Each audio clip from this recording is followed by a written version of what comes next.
Ça va YouTube et bienvenue dans une nouvelle vidéo. Aujourd'hui on va parler des algues filamenteuses dans ce bac parce que le bac il est mis en route il y a quelques semaines. Malheureusement je n'ai pas beaucoup de temps à s'occuper de ce bac du fait que j'ai beaucoup de travail et j'ai d'autres préoccupations. Les algues commencent à envahir et je me suis dit tiens pourquoi pas je vais faire une vidéo là-dessus sur les algues filamenteuses. Je me suis dit tiens on va laisser comme ça telle qu'elle est. Et puis après je vais vous donner quelques petites astuces pour enlever des algues et puis pour équilibrer un petit peu votre bac au niveau des paramètres et quelques astuces en plus, l'éclairage, etc., les engrais pour ne pas embêter par les algues filamenteuses. Finalement les algues filamenteuses c'est comme des plantes, plus elles ont à manger, plus elles prolifèrent. Donc il faut la pencher là-dessus sur le problème des algues filamenteuses. Premièrement, pourquoi les algues elles poussent autant?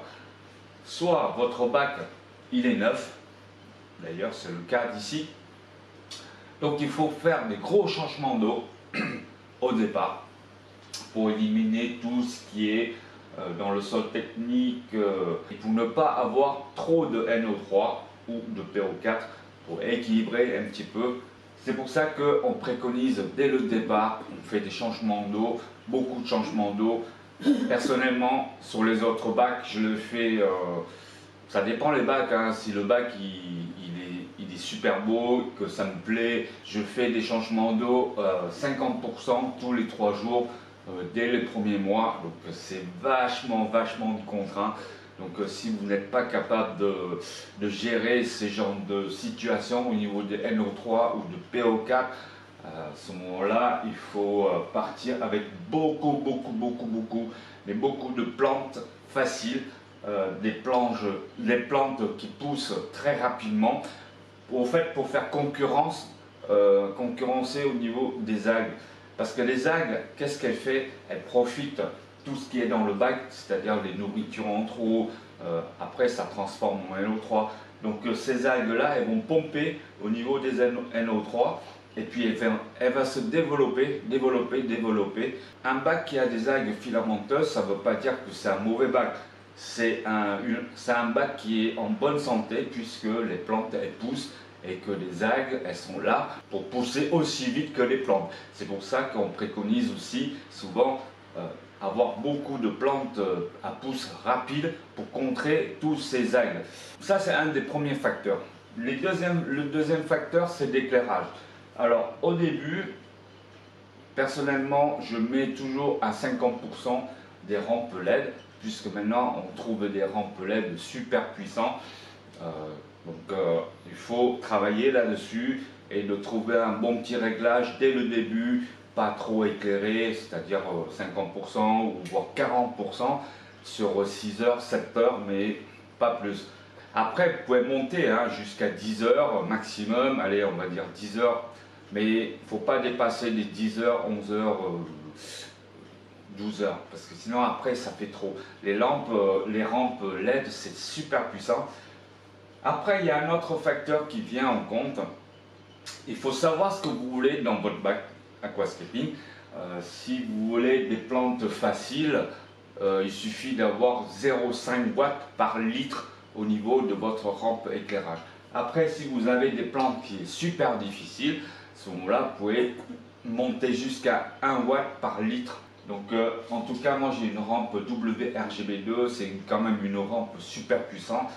C'est une ancienne génération, mais c'est quand même une rampe super bonne qualité pour un petit bac de 80 de façade. Et j'ai une rampe qui fait 60. Malgré une rampe qui fait 60 cm, qui éclaire 80 cm, c'est quand même énorme. Vous voyez, partout ça éclaire bien, il n'y a pas de problème et tout. Au niveau de la largeur et au niveau du profondeur. Au niveau des engrais, dès le départ, personnellement, je mets juste un petit peu d'engrais, mais pas trop non plus. C'est-à-dire, je vais diviser la dose par 3. Je mets un tiers ce qui est marqué sur la bouteille pour éviter d'avoir les algues. Pourquoi? Parce que des engrais, les plantes elles adorent. Ok, super. il y a à manger, à boire et tout, mais les algues elles sont là, elles profitent aussi. Donc voilà, donc il faut juste mettre un tout petit peu et puis voir comment ça se passe au niveau des nutriments, des plantes. Là, le bac, elle va bien, elle va super bien.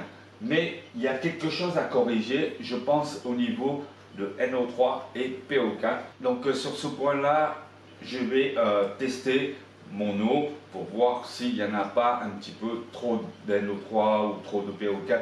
Alors on conseille toujours en gros d'entre 20 et 25 mg de NO3, 0,01 ou 0,02 mg de PO4. Au-delà, après, ça va pas du tout, ça va exploser, les algues sont là et elles profitent tous les nutriments comme on a parlé au début. Alors, ce qu'il faut savoir aussi au début de votre bac, ne mettez pas une tonne de poissons. Hein, c'est eux qui créent aussi des déséquilibres de votre bac. C'est-à-dire que voilà, il y a des excréments, beaucoup de nourriture non consommée, donc tout ça, ça va finir au sol, dans les petits recoins, dans les cailloux, tout ça, donc ça transforme en NO3. Donc c'est pour ça, sur ce bac-là, il n'y a que des crevettes. Donc les crevettes, je les nourris très très peu. Elles se débrouillent, elles vont sur les feuilles, elles vont sur les roches pour grignoter un petit peu les taches vertes des algues. Donc on va voir comment on va enlever ces algues filamenteuses et corriger ce bac pour que dans le futur il n'y a plus de algues filamenteuses. Même s'il y a un peu, c'est normal parce que votre bac il est neuf. Souvent les bacs neufs, il y a toujours des algues. Ça veut dire que le bac il commence à être bien. Et une fois qu'il est rodé, c'est-à-dire au niveau de paramètres d'eau, quelques mois après, et le bac il sera stabilisé, à ce moment-là, vous n'aurez plus rien. Mais encore une fois, n'utilisez pas les produits anti-algues parce que c'est des produits qui sont vachement pas écologiques du tout. Parce que les produits anti-algues, ça ne vous stoppe pas votre algue. Hein, si votre paramètre n'est pas bonne, bon, ben, elles vont revenir hein, forcément. Donc là, je vais vous montrer quelques petites astuces pour enlever des algues filamenteuses. Allez, on va munir des outils, un scraper, quelques bâtonnets de brochettes de barbecue, et puis l'épuisette, et puis faire des gros changements d'eau, et puis let's go!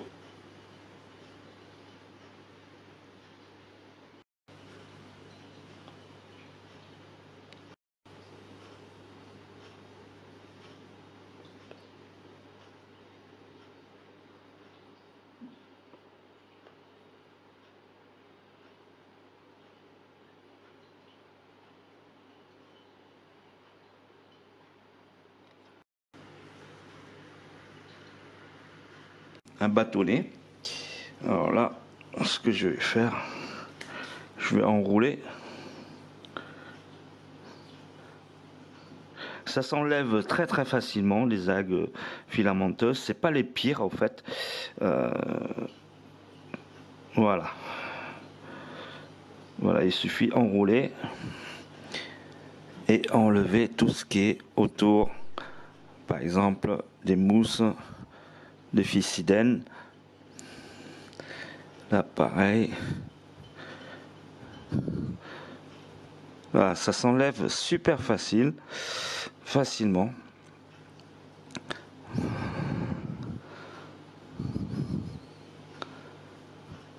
Voilà, vous voyez, il n'y a presque plus rien.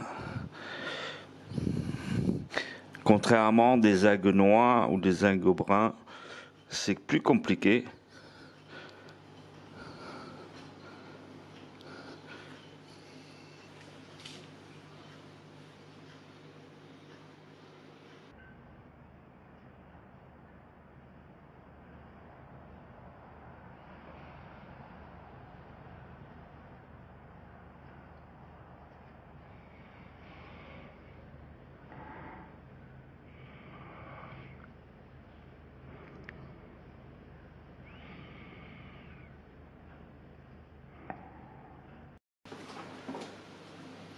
Alors maintenant, je vais contrôler mon eau. mon paramètre d'eau et de savoir pourquoi il y a des algues filamenteuses. Donc là, au fait, j'ai une petite mallette de Combicet de chez JBL.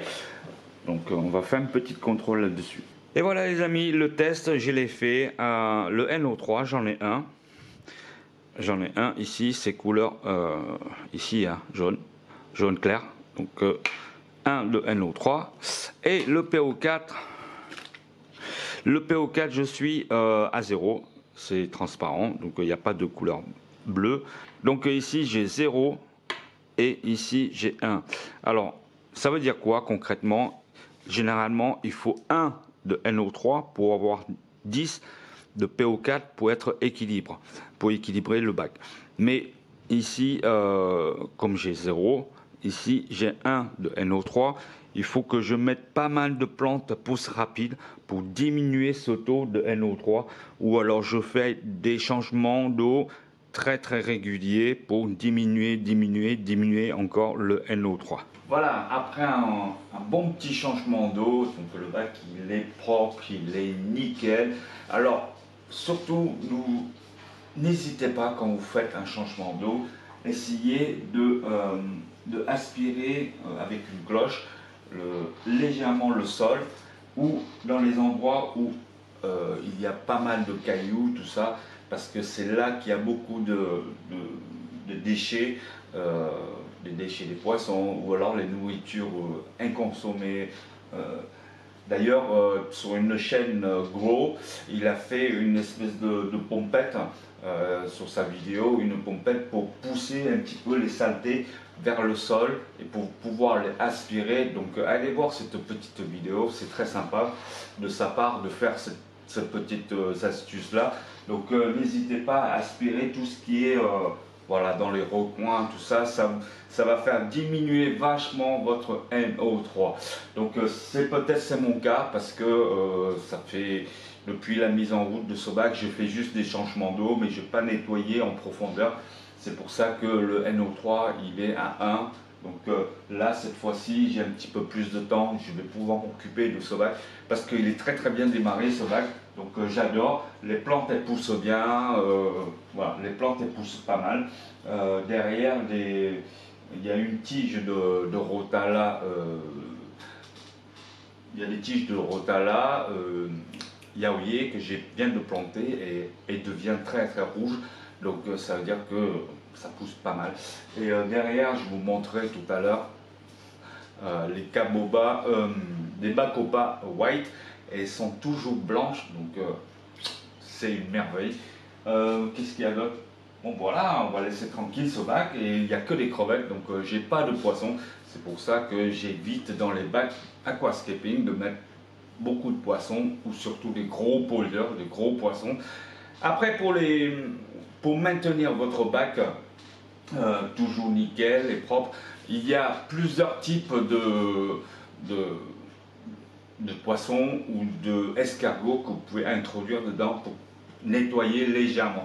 Alors vous avez les crevettes à mano, qui est très connu pour grignoter un petit peu des algues. Vous avez l'Octosynchus, qui est pas mal aussi, qui grignote aussi. Après vous avez des Siamensis qui grignotent des algues. Et bien sûr les fameuses escargots planeuves ou des escargots clitons, qui sont là pour nettoyer un petit peu des roches, des décors, tout ça. Mais ça ne remplace pas votre négligent d'entretien de votre bac. Si je puis dire, c'est vous le maître, c'est vous l'œil pour regarder, vous avez des yeux pour regarder votre bac, c'est vous, votre expérience, mais ne comptez pas sur la nature, style des escargots ou des siamensis pour bouffer tous les algues. C'est pas des magiciens des aquariums. Ils sont là que pour aider des petites tâches, des petits trucs comme ça, mais ça ne remplace jamais l'œil humain ou les tests de votre paramètre d'eau, surtout le NO3 et le PO4. Qu'est-ce que je peux rajouter encore? Après, vous pouvez utiliser un filtre UV en préventif ou le chiropdocteur pour prévenir tous des spores d'algues. Ne vous inquiétez pas, ce n'est pas des instruments qui vont détruire vos bactéries comme on peut raconter sur certains forums et tout. Voilà. Donc ça aussi, c'est des instruments qui peuvent vous aider à prévenir contre les algues, ce que je peux dire.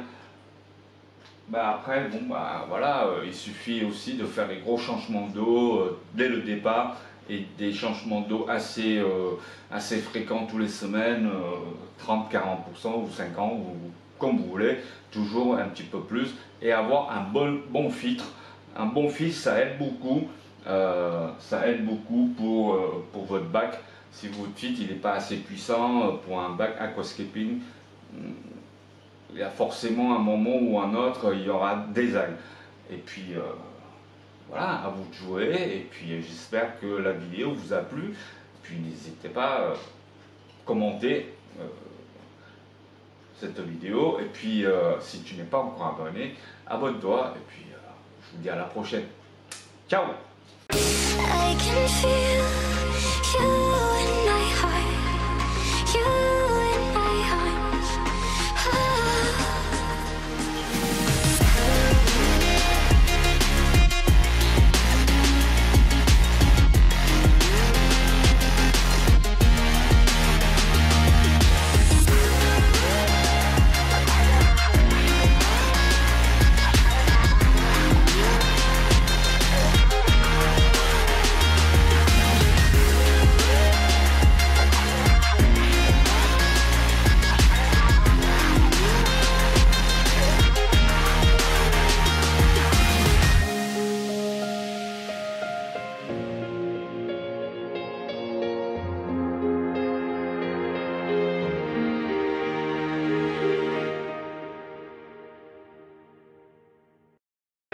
I can feel